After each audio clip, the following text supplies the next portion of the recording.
Hey everyone, welcome back to another episode of Something Else to Mess With.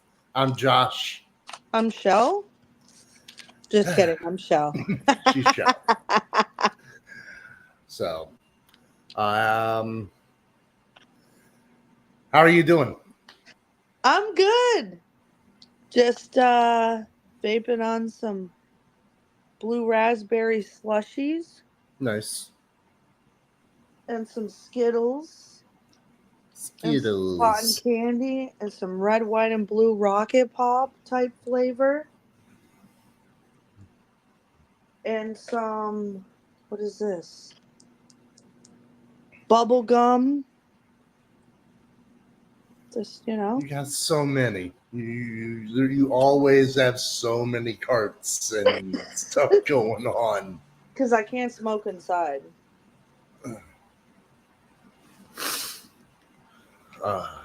So, Oh, and Granddaddy Perp. Granddaddy Puppy. Yep. What you All smoking time. on, Josh? I opened up.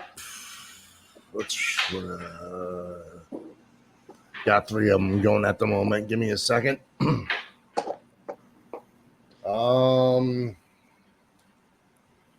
I opened up.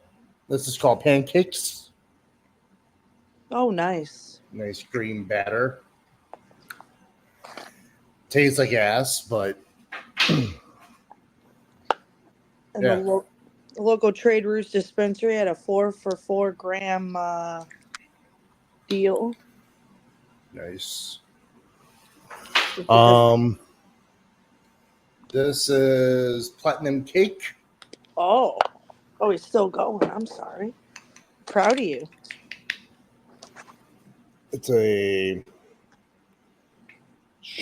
sugar crumble type ordeal. Nice. And I don't know what this is. This is just like a little guy. So, but that's what I've been working on the last couple of days. Nice. I'm actually gonna charge my pen. Charge that bitch. All right. So This little guy. I know what we're talking about this week. We'll get into that just in a little bit.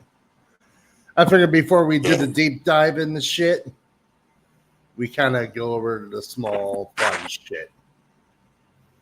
Because the main topic really isn't fun. It's fun, but it's not fun. We like fun. We always love fun. Always. Yeah. So you said you sent me everything, right? Yeah, not the shorts, the reels. The Facebook reels. I'm trying. About the 80s things. Just a couple funny things about being in the 80s. Just trying to find them. No, look into something else to mess with Messenger. Oh, okay. They're easier to find. Oh, there we go. That's why I put them in there. Which one? There's like I see four of them. Hold on. Here, I'll just do this. No, let me look. I got my tablet. You got your tablet. My tablet. Your tablet. Give me a second.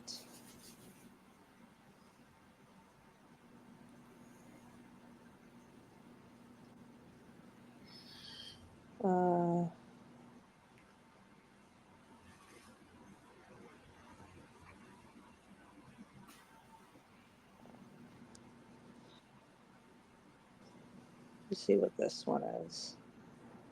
Blooper one.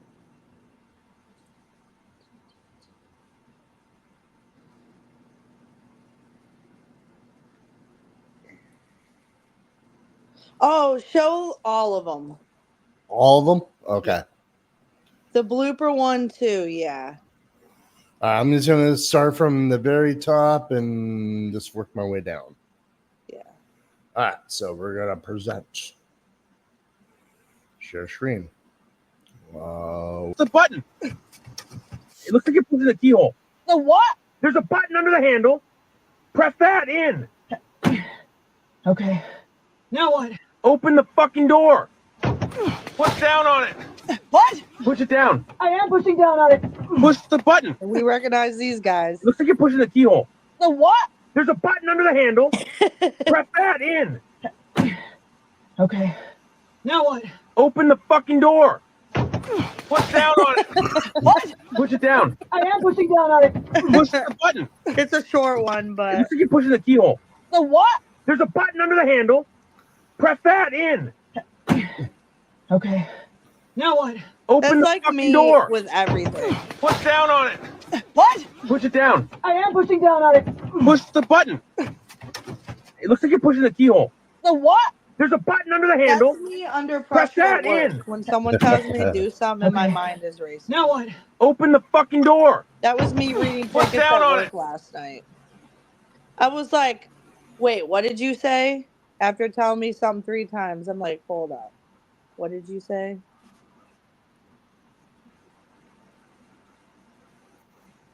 I'm going to have to do this for every single reel. All right.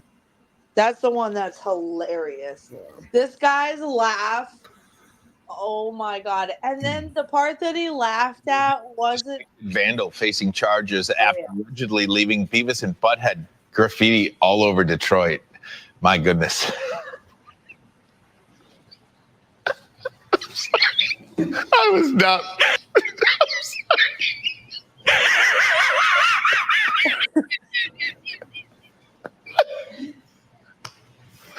Brian Heron calls himself Beavis, spelled B-V-I-S. I'm so sorry. Police say he left his mark on buildings and fences, even inside a supermarket. Heron actually, this is. The city has dedicated areas where they have murals. Maybe you can participate in one of those. Although most of us love cartoons as kids, we can't go around painting our favorite cartoon characters in multiple locations all over the region. In all, Heron faces 6 counts of malicious destruction of property, punishable by up to 4 years in prison. Caught up on some news now. A suspected vandal facing. He just completely lost it. It's just funny to see when news people, like, you know, are just like us. Yeah. I always love news bloopers. I don't know. And it was the part that he lost it at. Like, he just saw the guy's face. He's like, I just wasn't expecting that. We got this one. This is the one you were talking about. Yeah. Remember how dangerous our playground equipment was back in the day? And I know it feels weird hearing back in the days when you were talking about the 80s. But in 6 years, it will be 50 years ago. Hey, don't get mad at me just for giving you the knowledge. In the 80s, all our playground equipment was passed on from Gen X. So most of the safety ratings wouldn't be over 2 stars. First off, let's talk about the slide. But how can a slide be dangerous? Because our slides were made out of pure metal. During a hot summer was like kissing the sun with dry, cracked lips. It's just a pain you'll never forget. Up next, the swing. But how are swings dangerous? Because Gen X showed us how to play with them. We didn't just swing back and forth. No. Our job was to get as high as we could and launch ourselves off that thing like a slingshot. And if you were really trying to impress the girl at the monkey bars, you did a backflip. And the worst of all of them, the merry-go-round. Wait, what's a merry-go-round? Oh, I know you don't know about merry-go-rounds. They started removing them in the late 90s. The entire purpose of a merry-go-round was to spin it as fast as you possibly could and launch as many kids off of it as you could. Playing on that thing always looked like the ending of the movie Titanic. Hold on, Jack. I can't. I mean, that's the way I remember it. Do you guys remember how dangerous our playground equipment was back in the day? All right. And then. Then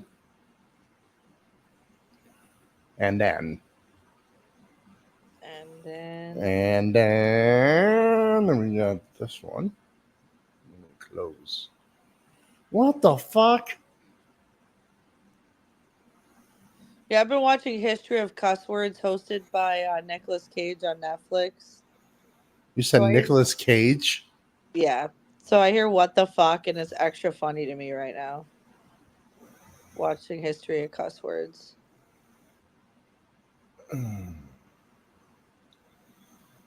Good show, by the way.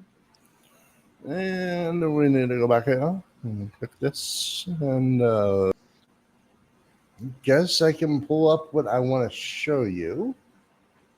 But yeah, with the merry-go-round as a kid, that was one of my favorite things. I've been trying to find one for a couple years, like anywhere, just to, watch the stars or run, spin around on one, just to get a picture on one or hang out on one. But literally cannot find one anywhere. I guess they're legit banned. I guess they're literally removed from existence. You cannot find them anywhere. Yeah, because you knew they were dangerous. I guess. And I guess those metal slides are also removed from existence. I mean, I think that was just mercy for the kids. They didn't care when we were kids. They were like, let them hurt themselves. But I feel like I don't really want to use the words build character because I feel like that's taken the wrong way. But in a sense, like, it toughened us up as kids. Like, I don't know.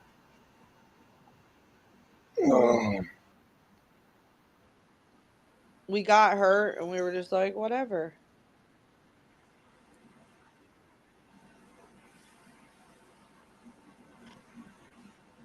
All the playground equipment now is plastic. I don't know why they didn't think of that back then. Let's use metal. Yeah. Probably because, I don't know. Whoever thought let's use I mean, metal. you gotta think about it, dude. Like back then, lawn darts were a thing. Yeah. You know, like. I know. Just different times. I'm going to show you this. The daytime might be better. Yeah, it looks like the New Bedford tunnels.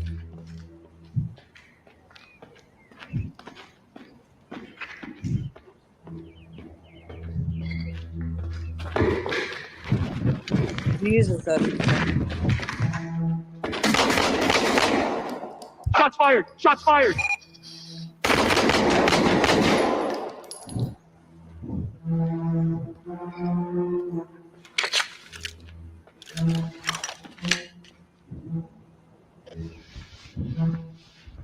yeah. I don't think I can play this.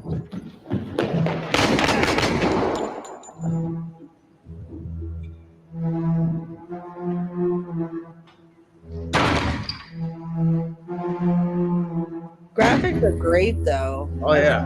I'd recommend it to anybody who plays first shooters.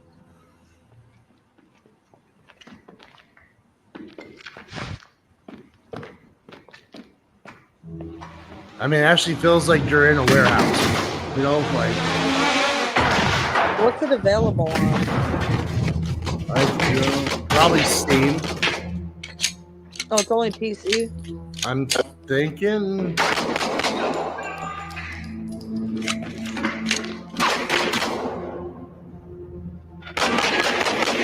I feel like that's not a console game. Right.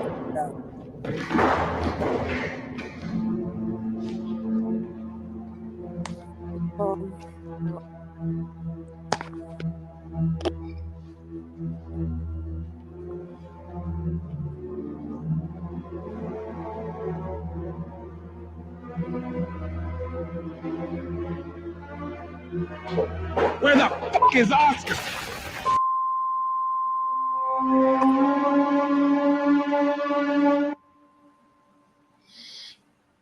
Steam. Yeah, only Steam. Microsoft Windows. Yep. Steam. Requirements, CPU, Ryzen, Intel Core, real life graphics. Feels more like a horror game than a competitive shooter, people are saying. Well, this one I just showed you, this is called Unrecord. It's released on June 7, 2024. It also hosts some multiplayer modes and gave us an extended look at gameplay. Oh, you're looking at body cam, aren't you? Yeah. Look up Unrecord. Huh? So the one we just watched was unrecorded. Unrecord. That's a totally different game that I just showed you than body cam. Oh. My bad. You're good. So body cam was the first trailer I showed you. Unrecorded was the trailer we just watched. Gotcha. Sometime in 2024. For Unrecord? Yeah. Someone was like, will it be on PS4? That ain't gonna run on PS4. No. How realistic that is? No. PS5, they're like, Because that literally felt like you were watching like an actual body cam footage. someone's just hopeful. Yeah. Unreal Engine 5. Yeah, Unreal Engine 5 is Shot by Drama. definitely the game changer. It's not been announced. Microsoft Windows. Yeah, it's gonna be a Windows game. Oh, wow.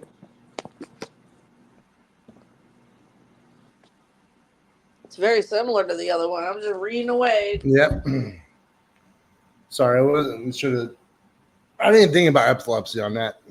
I was just like body cam. Like there's gonna kind of be realistic in that aspect of. Well, there should be a lot of flashing lights. Yeah, that gave me a headache just watching, so it's good to know because I won't even be able to play that.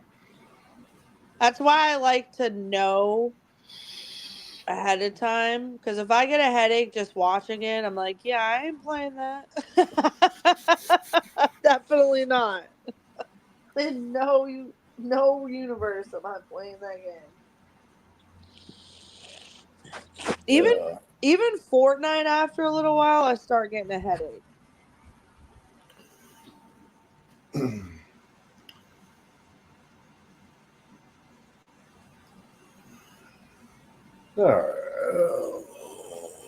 Red Dead does not give me a headache really because there's nothing flashing. That's what I love about that game. But I feel like after a while I'm gonna get sick of that game. Oh yeah, he will.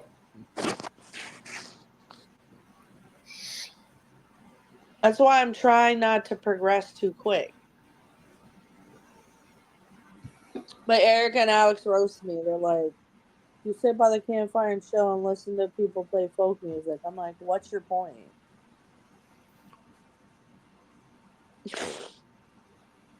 I'm having a hard time though keeping the camp happy. I don't know. Eric is like progressing the story then. I'm like,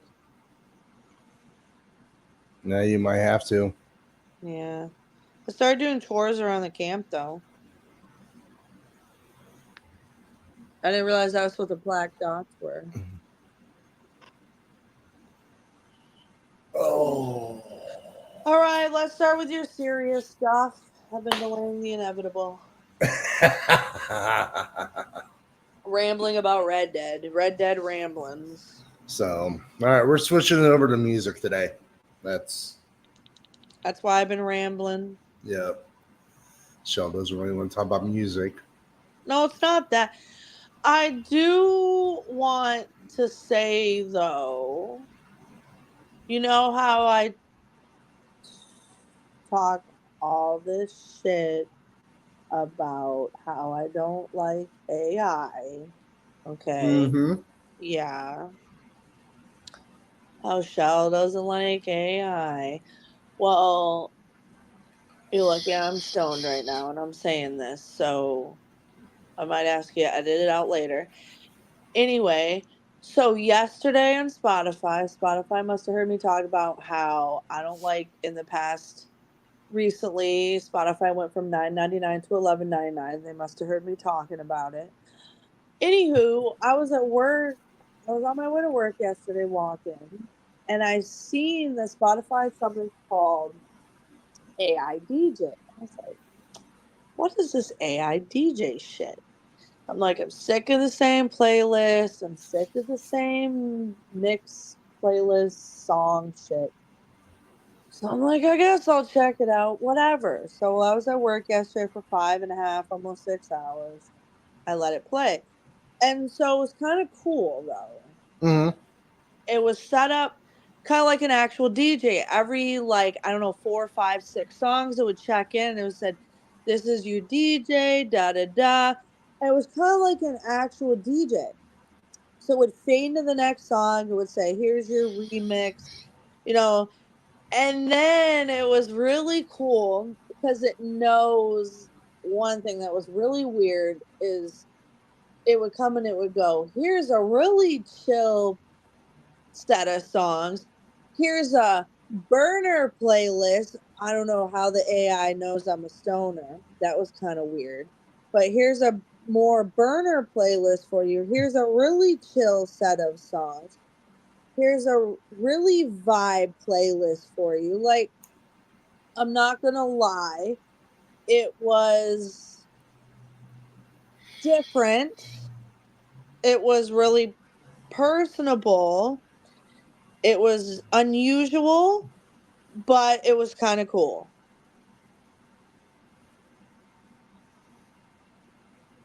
I don't know what to make of it because it was very, it was, it seemed to know a lot foreign. So here's let It me seemed to let me know chime in on this, okay? way too much for. It So just seemed to know a let me lot. let me chime in on this, okay? How did it know so much? Because it's looking at what you listen to. It And knows so going much. because it's going through whatever algorithm that it wants to use on you. It's like, all right, so you're into this, you're into this, you're into this, you're into this, and then they kind of just had that algorithm formulated to the point where it's all right. This is gonna be this playlist. It's gonna go on this playlist. Yada yada yada. That's AI. Like that's AI in the sense of music, and they're looking at probably your stats and other people's stats are similar to you, and figuring out that algorithm within it. Yeah, That's my guess on it. That's my take on that. but I it don't. knows so much. That's AI. People don't.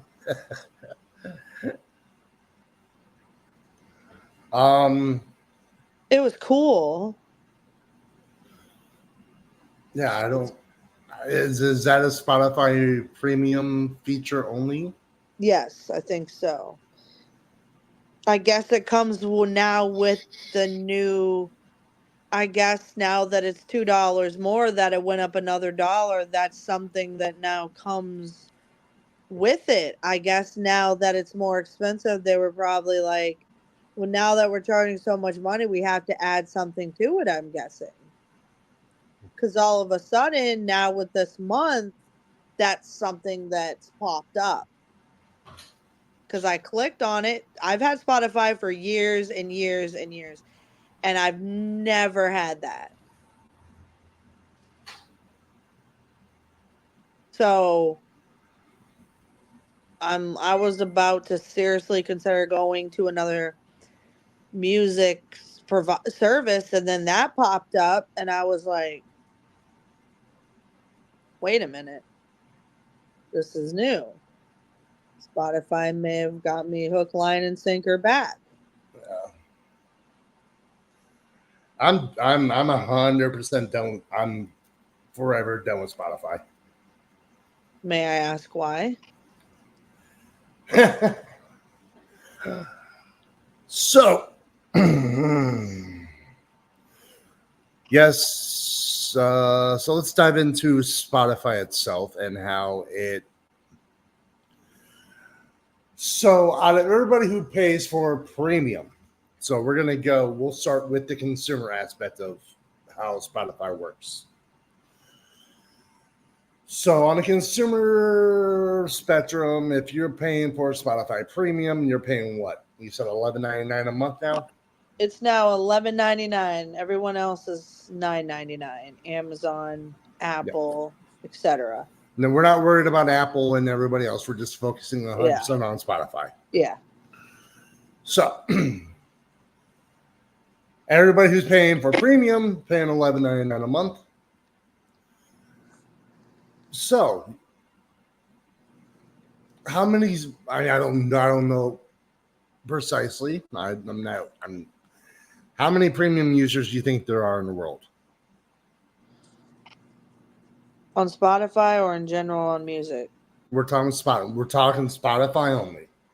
Probably a lot, because a lot of people don't like change, even though you can use Song Shift to change your shit over.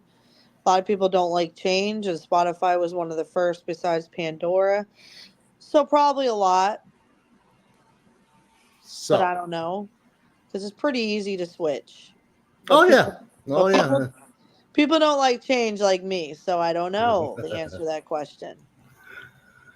So I left Spotify as Apple Music's been around for a while too, though. Oh yeah. So I don't really know. Apple Music is just better quality. Like sound quality is 100% better than Spotify. That's why. Oh yeah. Oh yeah. How so though? Because Apple Music is running everything off of iTunes. So when you're buying music off of iTunes, you're not paying for low quality and music. So yeah, I've noticed that 100% of times. Like that's what made me leave Spotify, because their audio went to crap. I heard it. So I was like, yeah, once I started losing that sound quality, I'm like, I'm done with Spotify. Like, this sounds nothing like the way it sounded before. What happened? So,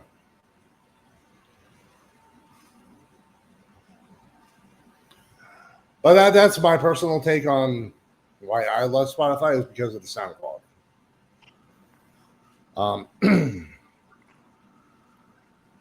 Yeah, Spotify is the bigger platform out of everybody else. Hands down. It's probably the biggest music streaming platform out there. So this goes into question, why are artists leaving Spotify? If Spotify is the biggest platform in music, why are artists leaving Spotify?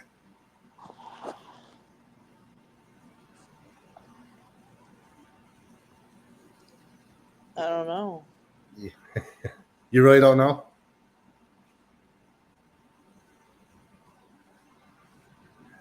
It's because of the business model Spotify has for its artists. Spotify does a pool. So you take everybody who pays for premium, you throw all that money into a pool. This pool goes from here. If you are, so let's say you're Drake, or you're number one, you have billions and billions and billions of streams, you're making the most money. Then you have, let's take Tom McDonald. Let's just take some independent artists, okay, that aren't signed to a label, aren't signed to anything. Spotify now has it to where in order for us to reach a payment, what was it? You need, forget the actual number. You need so many unique listeners. Oh shit. You need so many, I think, streams in order for you to hit monetization. So keep in mind, we're making a penny a play.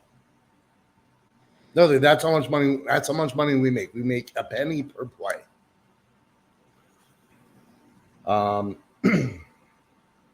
Is that what? Artists who stream, like, if your music is on Spotify, you are making a penny per play.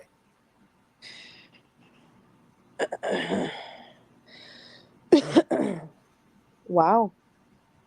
You're like, wow. I'm switching. I'm canceling my plan right now. On Spotify? Yep. Why? Why not? Where are you going? Apple? I don't know yet.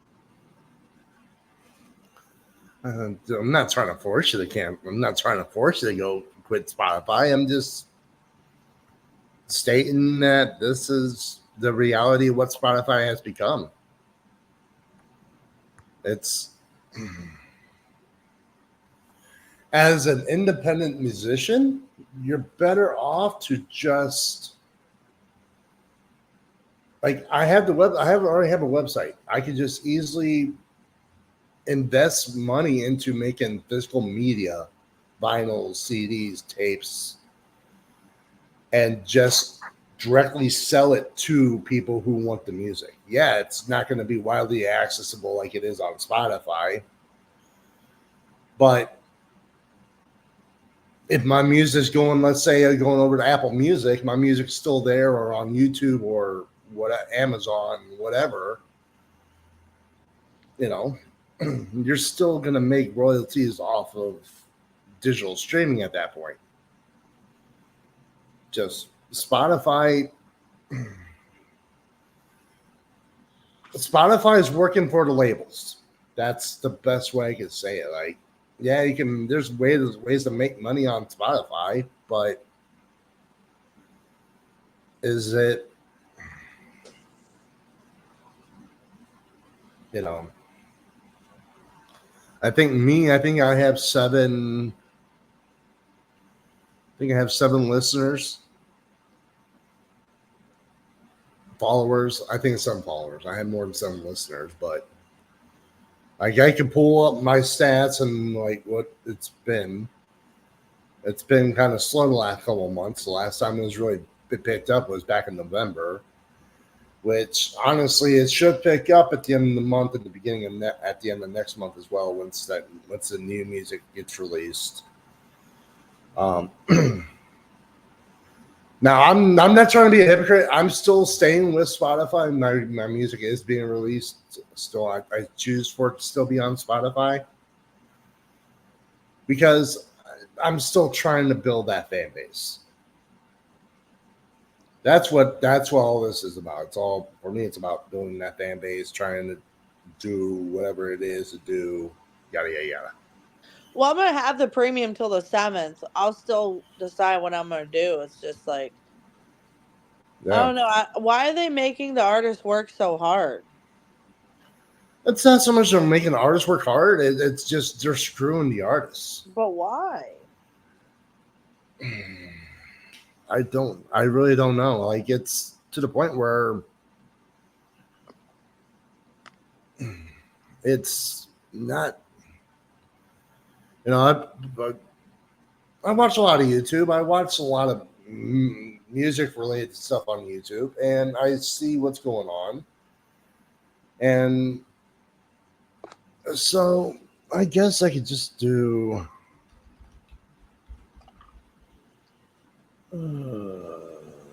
So apparently I might get banned off Spotify. I'm not even joking. I woke up this morning to this notification from DistroKid saying that 2 of my songs have been detected for having artificial streams, going so far as to say Collection the Funk Edition has 100% artificial streams, which is funny because that's pretty much Spotify shooting themselves in the foot. If we go under Spotify for artists, you can see I have 22,100 streams on this song. But what playlist am I on? Good Vibes, Power Hour Personalized, Radio, Beast Mode Personalized, Viral Hits, Release Radar, Your Daily Mix. This is my official playlist. Your top songs of 2023 on repeat, Discover Weekly. If we tally up all of those streams from just Spotify's official playlist alone, that's 10,496 streams, which is about 48% of all of the streams on this fucking song. Meaning they're feeding me 48% of those fake streams, apparently. Good fucking job. Round of applause for Spotify for doing their due diligence. If we take a look at the stream chart on this song, you might see these random spikes, especially one for 7,000 streams. I was suspicious when I saw this too, but I calmed down a little bit when I realized, oh, it's just their, algorithms or editorials or whatever the hell they're doing behind the scenes. But apparently they're all fake, so what can you do? And the exact same thing happened to my song Acid House Edition. It's only at 11,716 streams, but funny enough, all of the editorial algorithm playlists that I was put in are not showing up here under the playlists anymore. But if we go under source of streams, you can see Spotify editorial and personalized playlists on here. And the algorithm is 36% of my total streams, apparently, despite it not even showing 30% of my total streams from algorithmic playlists across all of these. And if I get banned off Spotify, I guess we're doing it the old school way, selling hard copy discs to my fans individually. If you really want. So does that make any sense to you? Yeah.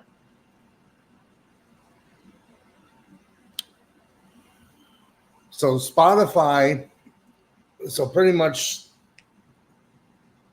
to recap what you're saying, you have these fake playlists that even Spotify endorses or they're Spotify official.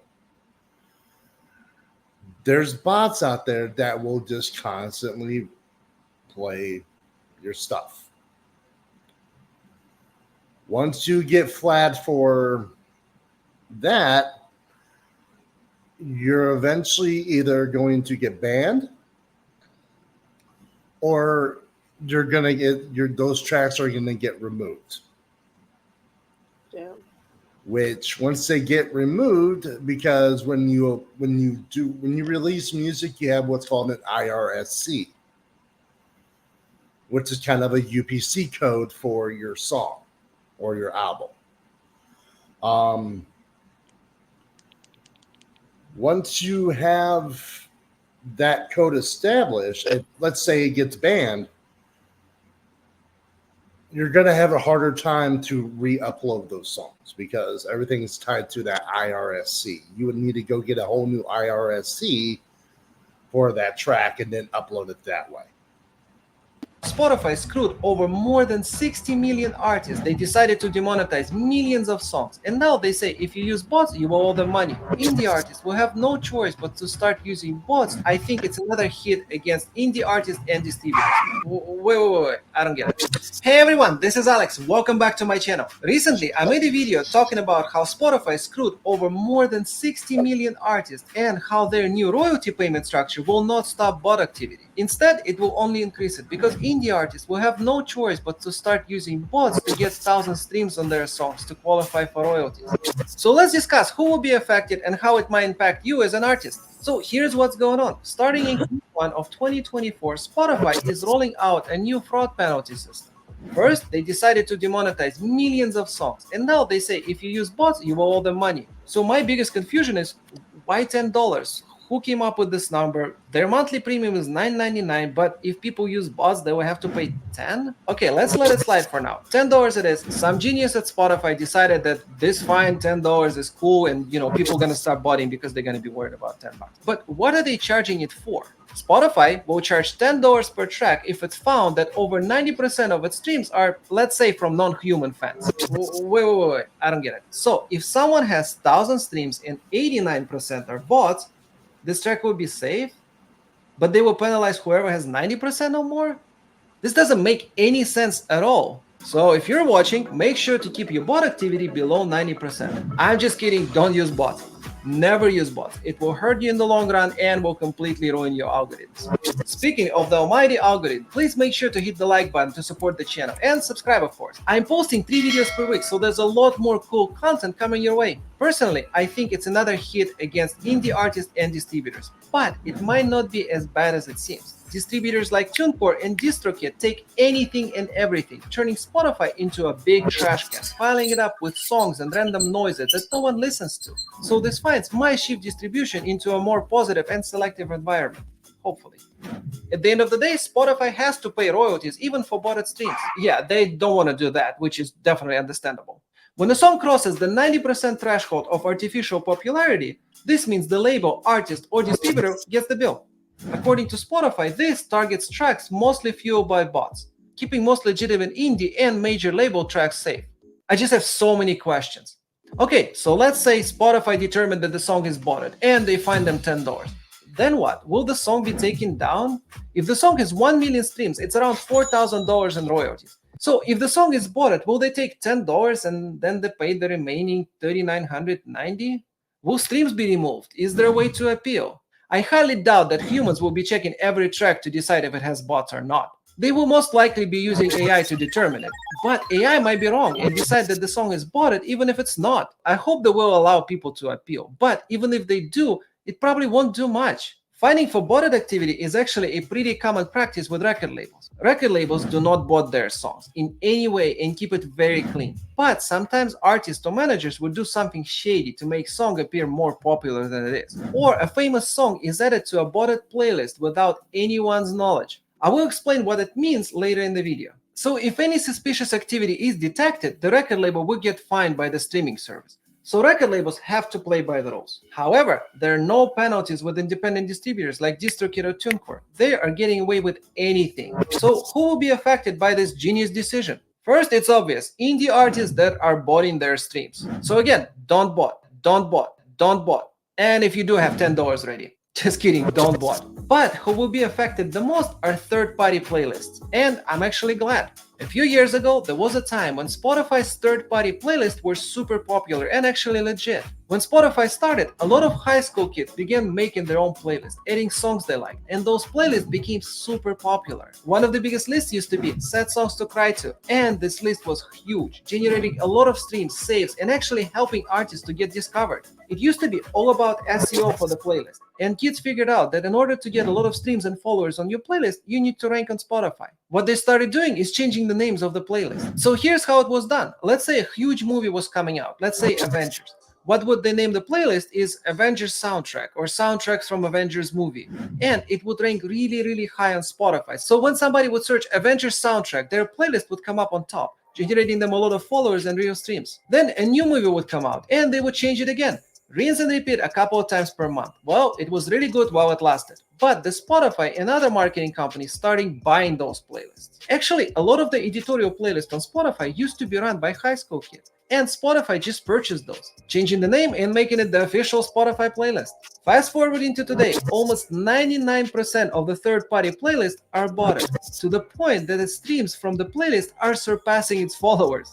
And when your song is added to those playlists, your backend data will look like a blueprint from a theme park roller coaster. Remember how I said that many times famous songs will be added to botted playlists without the label's knowledge? That happens a lot. There is a market for fake streams, and it's huge. So it works in two ways, as a sales pitch and also a buffer to confuse the anti-bot algorithm. Here's an example. Let's say there is a botted playlist, and the first 3 tracks are superstars. Let's say like Taylor Swift, Dua Lipa, and Selena Gomez, for example. The playlist owners will sell the streams, claiming that they are promoting those famous artists, which they're not. And it will also confuse the AI into thinking that the streams are real, because it starts from the song that is popular, so it behaves similar to a human that listens popular songs but also discovers new music. So the way the bots run on those playlists is that it starts from the first popular song and waterfalls down in order or just randomly. So each song gets a stream and then it repeats over and over again with multiple bots at the same time. The playlists usually have a mix of small and big artists, so for anti-bot AI, detecting those is really hard. So in my opinion, once Spotify is gonna start cranking down on those fake streams, those playlists will be gone first. And it will at least somewhat clean up Spotify from bots. I'm honestly really hoping that streaming farms will get under control at some point. From the digital marketer's point of view, I do not bot, and I never will because I simply don't believe in it. I would rather let the artists know that their campaign is not working and help them adjust instead of lying and pretending that everything is going great. But artists want numbers and they want them fast. And I understand why. When they work hard on making a song, creating a video, and no one listens or watches it, it's very discouraging. I feel it myself. I spend time making a video, I release it, and I barely get any views. It's very upsetting. But I know that takes time and there are no shortcuts. But a lot of artists just simply don't understand that. They don't want to spend money promoting their songs for real and instead would just pay a streaming farm to get thousands of streams. So it looks like people care. Unfortunately, social proofing does exist and it does mess with your head. But don't get tempted. It takes time to promote your songs. If you do it the right way, at the end of the day, you will build a successful career. So I feel like Spotify is at least trying to take steps in the right direction. They will most likely mess it up one way or another, but eventually it will diminish bot activity. Hopefully. And this is our video for today. Make sure to hit the like button and subscribe. Keep grinding, stay inspired, and God bless. As an artist that uses DistroKid, they don't really talk much on DistroKid. But I use DistroKid to release my music.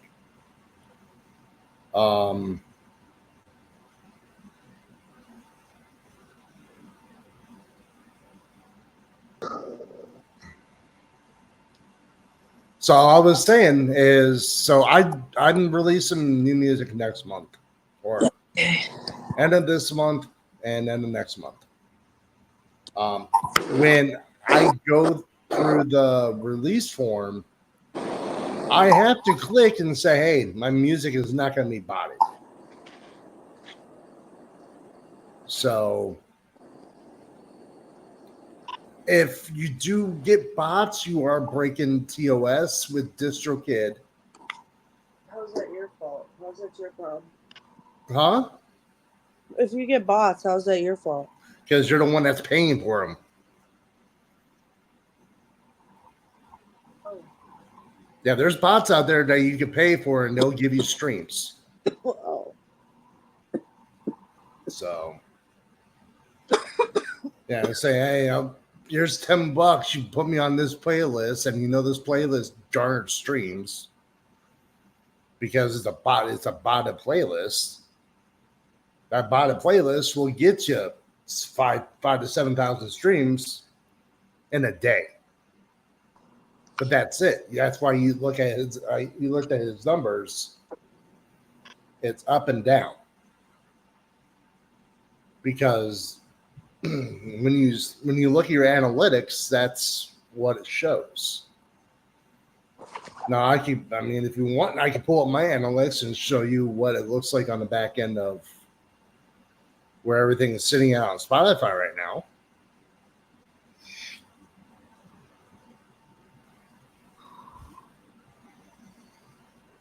But for me, I don't really pay attention to Spotify. I pay attention more Apple Music. That's just me, though.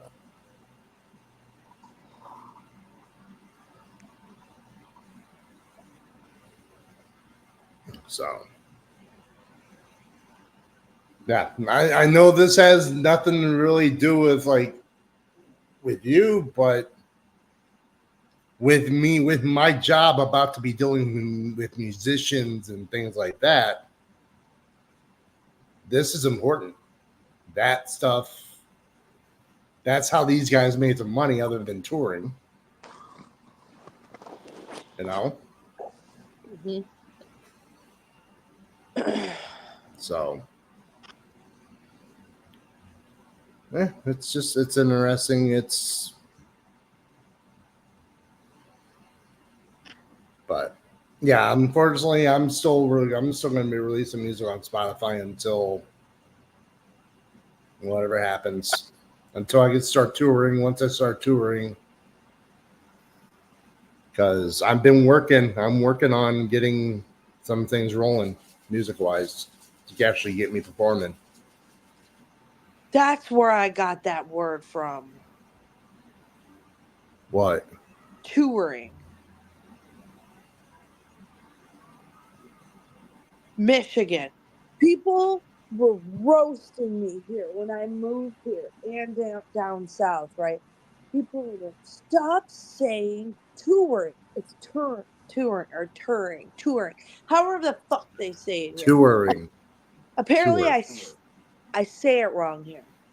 People are like, stop saying that way, but I still say it that way. Touring. People are like, stop saying that way. I'm like, I can't stop saying it that way. It's just so funny. People are like, stop it. It's like I say flag, bag. Like my A's are super long. I say Canadian. I can't help it. Flag, bag, wig, tour. That's where I got that from. The Midwest, Michigan. Just like I say pop still sometimes. I usually don't, but I still say it sometimes. It's pop. I don't care what anybody says. Right? You say pop, right? Or no? Yeah, I say pop. Okay. That's very rare. That's centered right there in a very small geographical location. You know that, right? Yeah, it's normally a Midwest thing. Yep. I know that was a random fact, but you listeners out there, pop. Very small. When I moved out, I moved, just a small fact about me. I went from Canada from when I was 8 years old. Listen, I went from Windsor, Ontario to Flint, Michigan, right? And then when I was 18, I went from Flint, Michigan to Atlanta. Crazy. But yeah, crazy.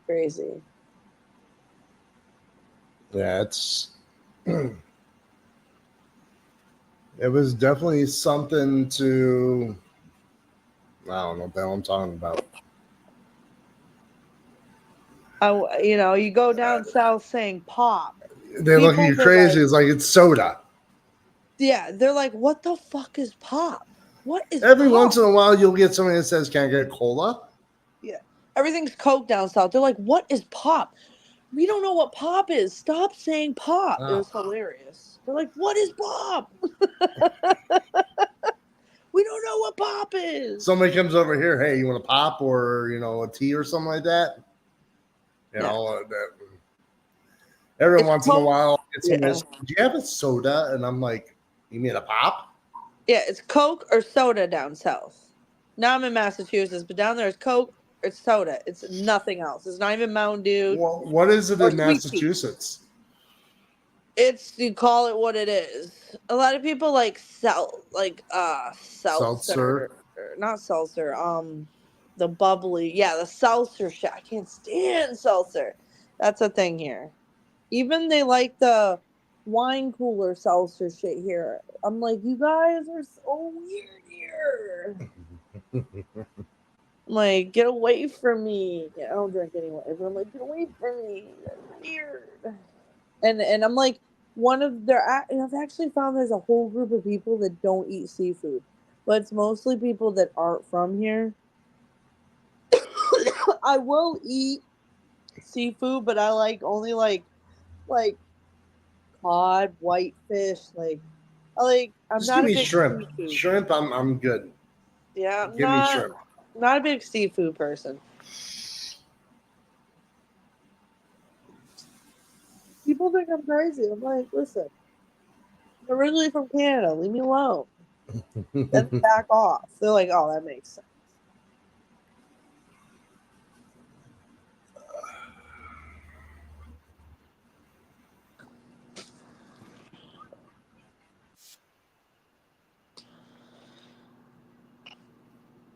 But yeah.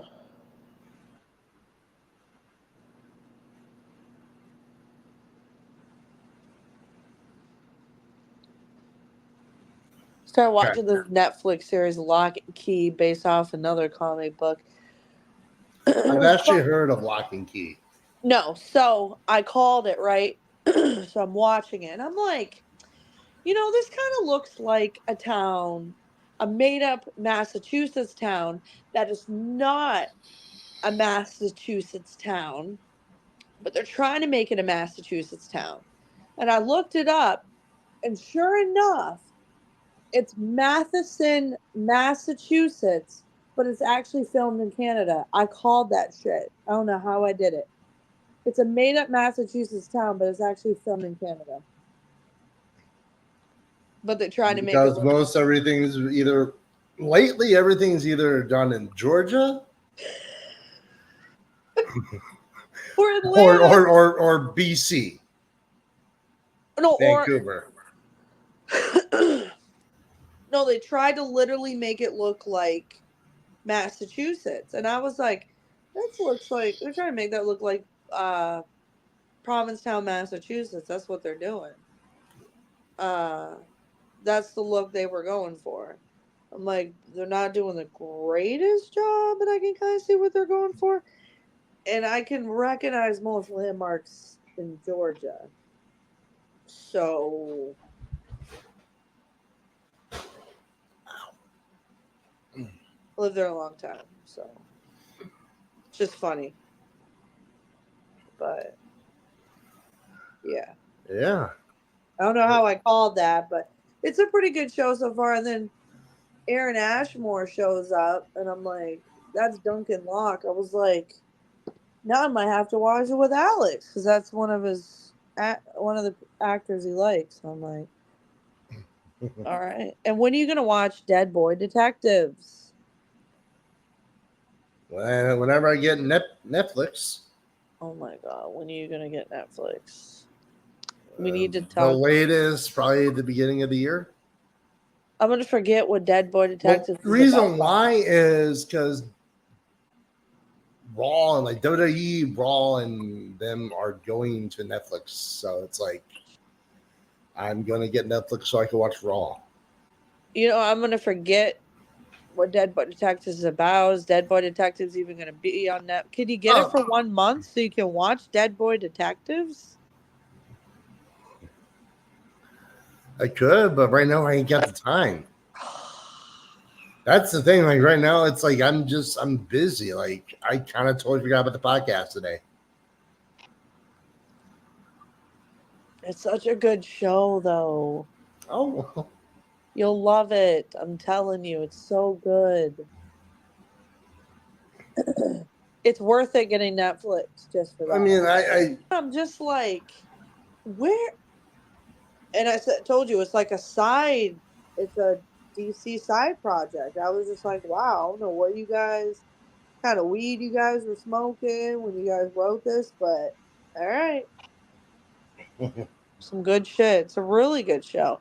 I recommend it to anybody to watch it. It's so good. Great actors. Carol, what the fuck is her name?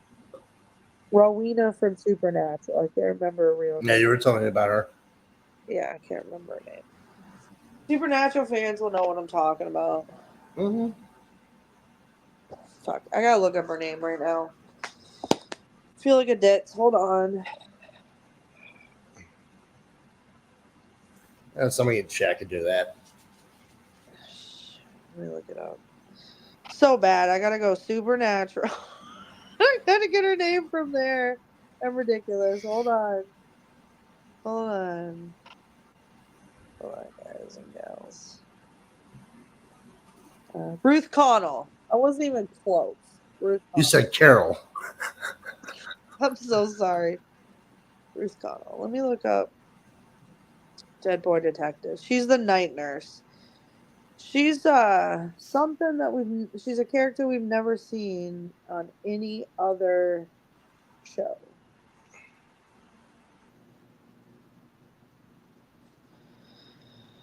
The thing is, oh yeah, it's also, like I've said before, a part of the Sandman universe, which I think Josh would really like and Alex hasn't really gotten into yet. But unfortunately for me, Sandman really isn't my type of show. It's more of like horror. Not really my cup of tea. But Dead Boy Detectives has more humor with the psychological thriller and humor. But Sandman just seems straightforward enough.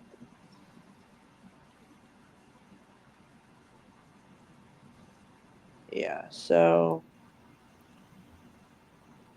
Yeah. it looks good, but like when the intro to Sandman is like sucking up someone's dream face, I was like, That would make sense because when I think of Sandman, I think of like Marvel Sandman. yeah. Yeah, that's what comes to mind. And then you're talking DC, and I'm like, Sandman. What am I? And I'm thinking Dream, like a dreams. So I'm going to guess Sandman is a very sleep focused dreaming show. If I had to guess, I don't know. Chelle now. Yeah, they're saying Sandman season 2 is expected to release sometime in 2025, which means Dead Boy Detectives will probably release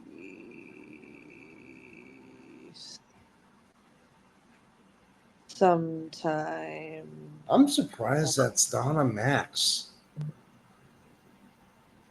With it being DC. Oh, what did Alex tell me the other day? Oh, big announcement. James Gunn. What did he tell me? James Gunn is no longer doing deals with CW. It's going to be with HBO Max or something like that because the quality doesn't compare with CW that it does with HBO Max. HBO Max is better quality than CW, apparently. Yeah. I'm like, damn. I mean, I would probably agree with that. I would imagine HBO Max has a better budget Yeah. than the CW. It's probably going to produce better content. I'm like, damn. Let me confirm that. But yeah.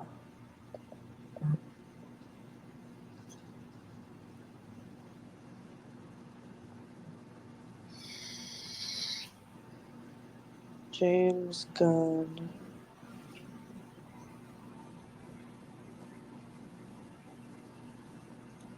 Because I'm like, damn.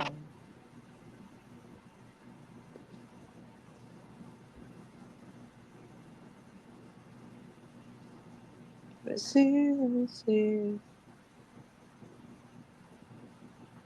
Do, do, do, do, do, do, do, do, do, do, do, do, do, do, do, do, do. Now.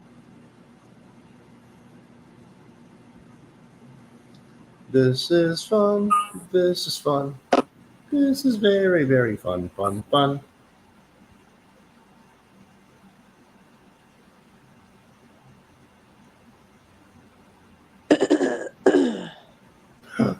So I get to be a voice actor in A another voice actor. voice actor for a podcast. Which one? It's a podcast that me and my friend Matt are going to be doing. We're going to be kind of reading. Um, he has this show. It's going to be imagine like World of War.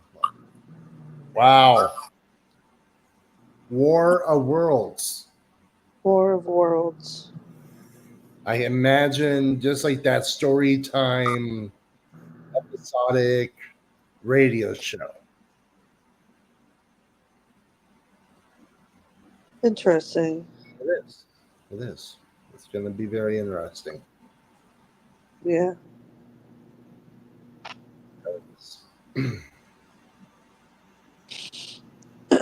Yeah, I would cut out what I said because I'm not seeing verification of that.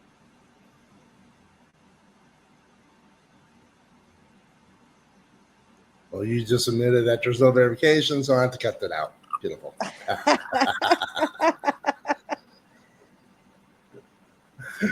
Somebody will be writing in comments, no, that's not true. And then 5 minutes later, oh, there it is. Yep. No.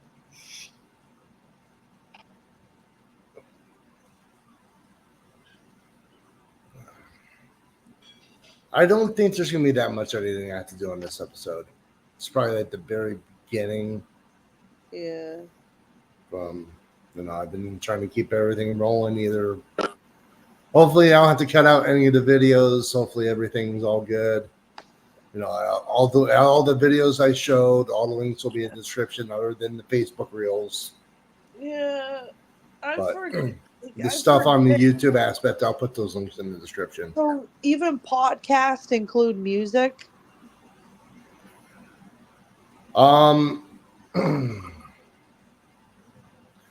If it's going to YouTube, yes, Okay. because they still have to go through and listen and make sure everything's good to go. So Gotcha.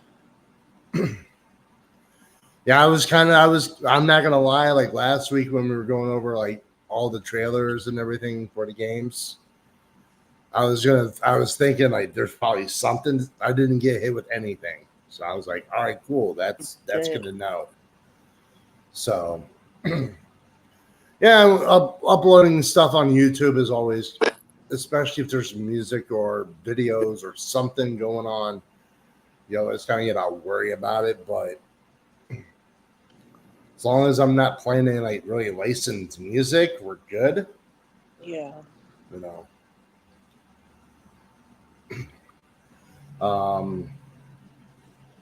YouTube doesn't seem to get as moody about it as other ones, unless you as consistently do it. Maybe I don't know the rules on it though.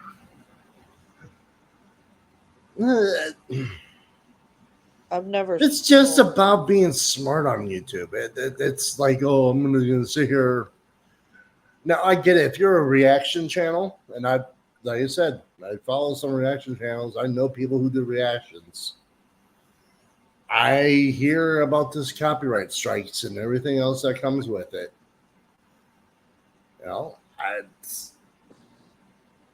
That's one of the reasons why I kind of got into making music, was so I have music I can play when I stream or do whatever, and I don't have to worry about, like, oh, is I'm going to get a copyright strike, or am I going to get DMCA'd, or whatever it might be. Because I believe that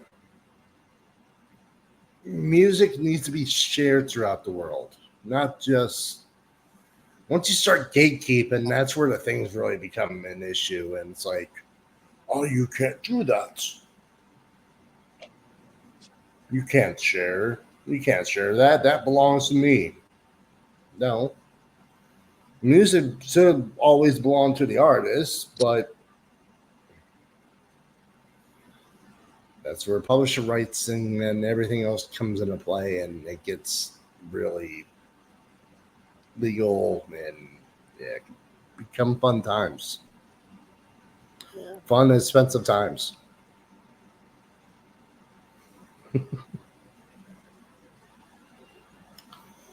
So, but I really have nothing else to really go over. Do you?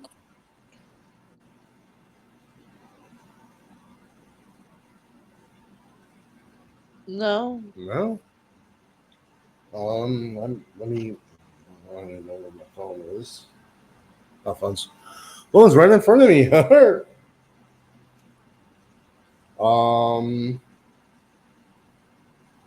Oh, there was one other topic you wanted to go over.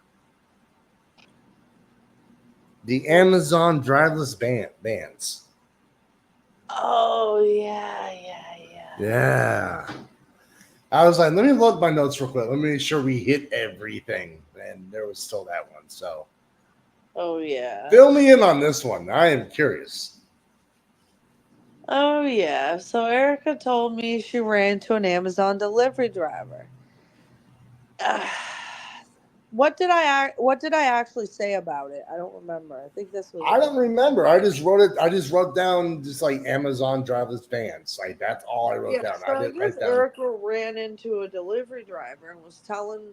I remember some of what I said about it, but I guess that they're gonna take. Well, it doesn't help that some of these delivery drivers are not behaving, i.e., doing drugs in the vans, having sex in the vans, texting in the vans. Obviously, we don't support any of that. When you're on the job, you should be behaving on the job. You shouldn't be, doing dumb shit. But anywho,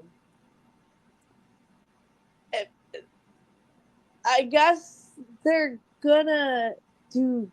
How are they gonna? Can we look this up? Like, how are they gonna do driverless vans? I guess they're gonna do robots. I forgot to look this up. So I don't. I mean, envisioning this. So I'm envisioning this in my head, right? If they send robots to the hood, they're gonna come back in pieces, right? We all know how this is gonna end. Like the streets of Detroit, robots are gonna come back in pieces. I don't know. well, the robots won't come back. Period. Yeah, most of them are gonna come back. Period. Like all jokes aside, like what is the CEO? What are what? What? Like no, they're gonna take jobs away. I don't know what.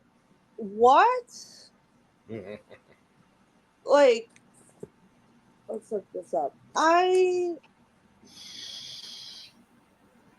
so confused. Driverless Amazon. Well, you can put the sharing. Oh, first thing, driverless. It's all you have to type in. Oh, look it up. You can look it up. Just type in driverless and driverless Amazon trucks. And it was inside Amazon electric delivery trucks come up on videos. Those Amazon trucks. A month ago, CBS News. Apparently, you can be inside Amazon's electric delivery trucks. Who's really driving that delivery truck? Apparently, a lot of people are curious. But right on the top, inside, yeah.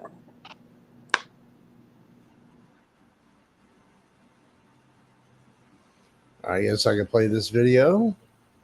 Smartest cars on the road are often accused of making some of the dumbest mistakes. We're talking about driverless cars. And while we've mostly heard about them being used to shuttle passengers, the same kind of technology being rolled out in other ways that promise to deliver convenience without a lot of headaches we've seen with robotaxis. Senior investigative reporter Bagat Jaban explains. When it comes to navigating the streets of San Francisco, one of the major roadblocks for driverless cars has been the cars themselves. Literally. They've stopped in the middle of the road for seemingly no reason, sometimes abruptly hitting the brakes, and city buses. A self-driving car with enemy, no driver. They've blocked emergency vehicles and even swerved right into wet cement. GM's Cruise and Google's sister company, Waymo, have some of the largest driverless fleets in America and hope to surpass Uber and Lyft as the next generation of ride-hailing taxis. While both companies acknowledge their technology isn't perfect. I'm going to pause that right there. Which would you trust more? Uber or a self-driving car? An Uber. They say the vast majority of their rides go smoothly, adding that their own research has found their self-driving cars are in some ways safer than human drivers. But despite all the attention on robotaxis, transportation experts tell us driverless technology is actually likely to expand faster and farther when it's used to transport goods instead of passengers. That would This freak me technology the is fuck out. challenging. Berkeley research engineer Stephen Schladover has been studying self-driving cars for 50 years. The systems can actually be designed to be more cautious drivers than they would be if they were carrying passengers. If the vehicle needs to slow down or needs to be deferential to other road users, there's nobody sitting in that vehicle who's getting impatient because they're not getting to their destination in time. Which brings us to the new age of door-to-door delivery. The company Nuro has already deployed its self-driving cars to California, Texas, and Arizona for pilot programs where the robocars have delivered food and goods for companies including Walmart, Uber Eats, and Domino's. Almost half of the daily trips taken by Americans jobs away. are for these local Yeah. errands that we have to run. Have our robot do your errands for you. Dr. Andrew Clare is Chief Technology Officer for Nuro and invited us into the company's Silicon Valley headquarters to check out how their cars work. Once one arrives at your home, a PIN is sent to your phone to unlock your delivery. Please enter your 4-digit passcode. And there it is. There it is. Claire says convenience isn't the only thing fueling the technology.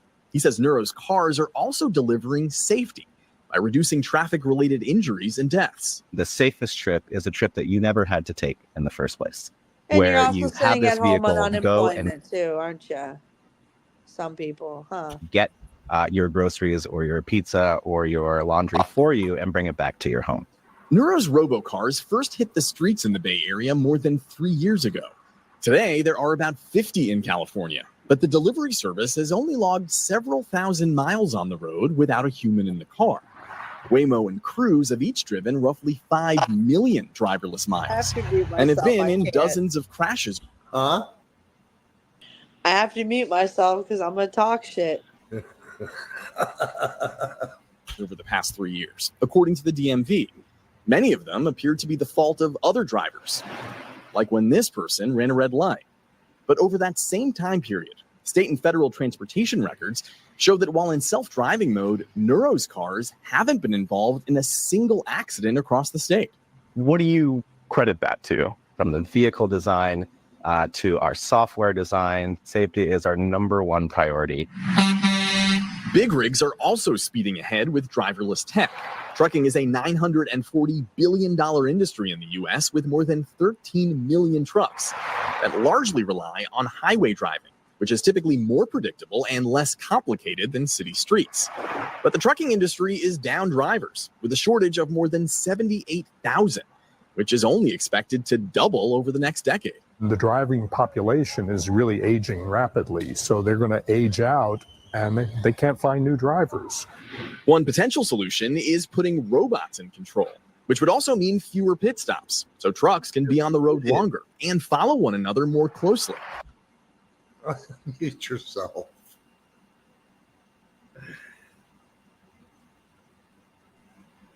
I didn't say anything.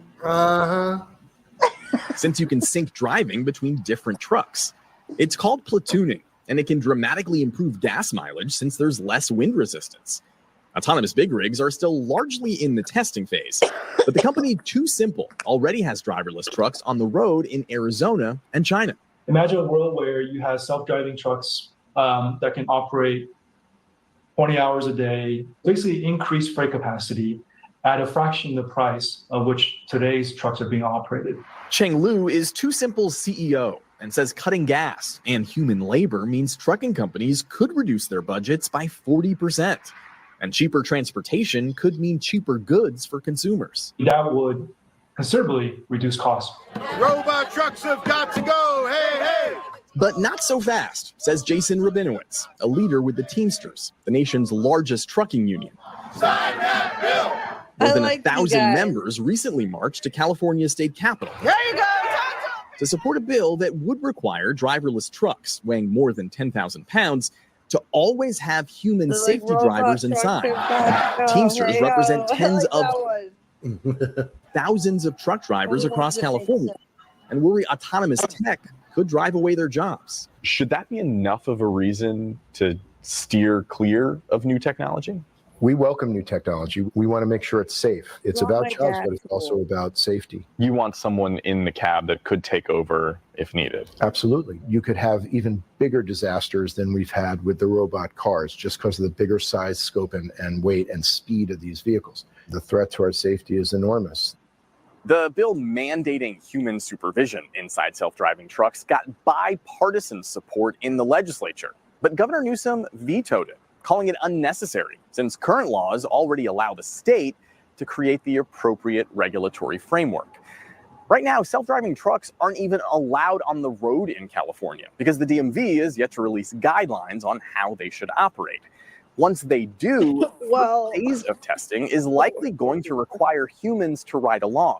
But eventually, California's highways could be lined with big rigs that have no one behind the wheel. Oh, God. With the investigative unit, I'm Bigat Chaban. Well, Bigat has been staying on top of all the latest developments with driverless cars. He recently took viewers along. All right. No. Oh, and hell nah. No. Yep.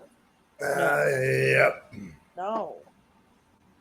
You have a computer driving on the... No. I don't care how bad human drivers we have on the road. I still prefer that over a fucking computer. Definitely not. I don't care how bad drivers we have out there in these streets. I still don't want a fucking computer controlling behind the wheel. I don't want it. I don't agree with it, and it's a terrible fucking idea. I feel like you should add to the title. Oh, I had it. And robot cars. No, I had something better. And robot brains. You. Huh? You. That'd be all circuits. I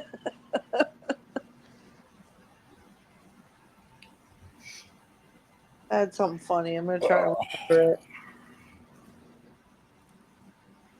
I don't know. Oh.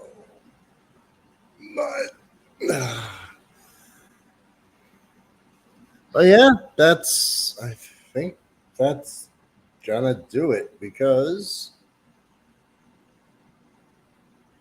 I know you're probably ready to go play.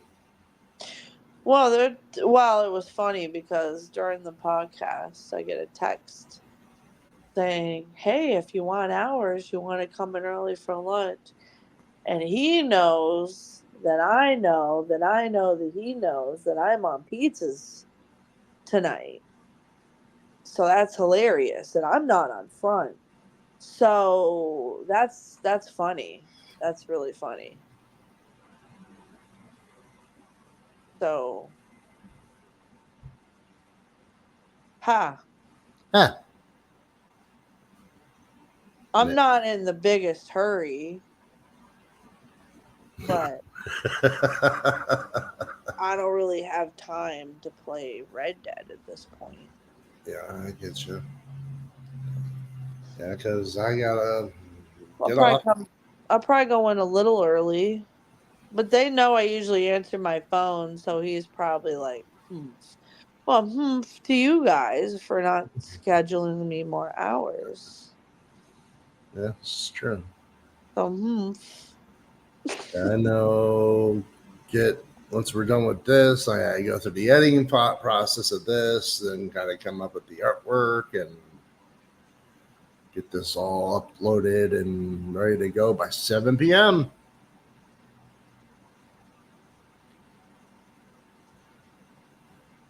In 2 weeks, Alex will be back with us.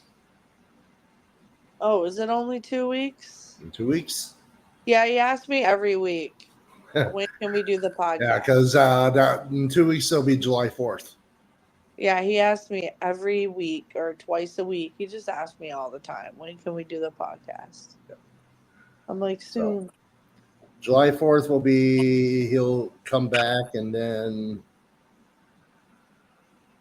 July 29th will be the first time July 29th will be the first Monday that we start recording.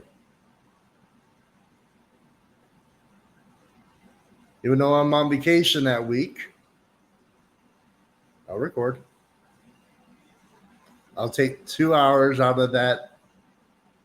of my vacation time and get it done. So. Oh, but I really had nothing else to really go over. We went over everything. I really wanted to touch base on Spotify, the whole Spotify thing, because if you are a user of Spotify, you just pay that money. You don't understand where that money goes.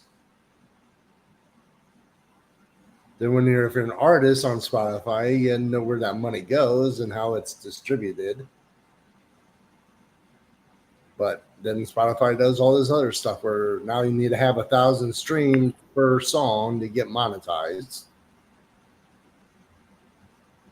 It is 1,000 streams. I did look that up. So in order for you to get monetized, you have to have 1,000 streams, and then you'll start earning your royalties.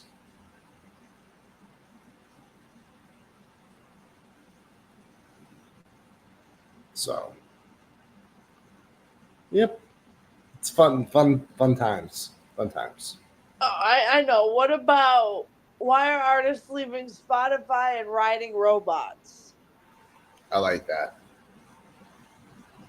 Because that might catch attention. I was like, robot brains. I'm high as fuck. I was like, I was trying to come up with something catchy. I'm like, that's the riding robots. Because technically, packages are riding robots to get where they're going, right? And people are riding robots to get where they're going. So they're riding robots, right? I'm high as fuck.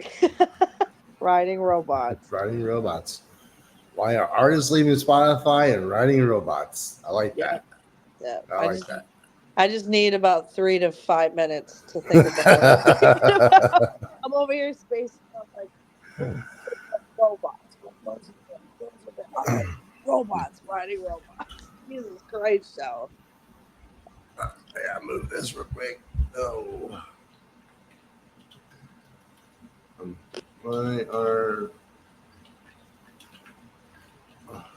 We have to have something silly, stupid stoner in there. Why are artists leaving Spotify? I'm going to forget it within 20 seconds. And riding robots. Save changes.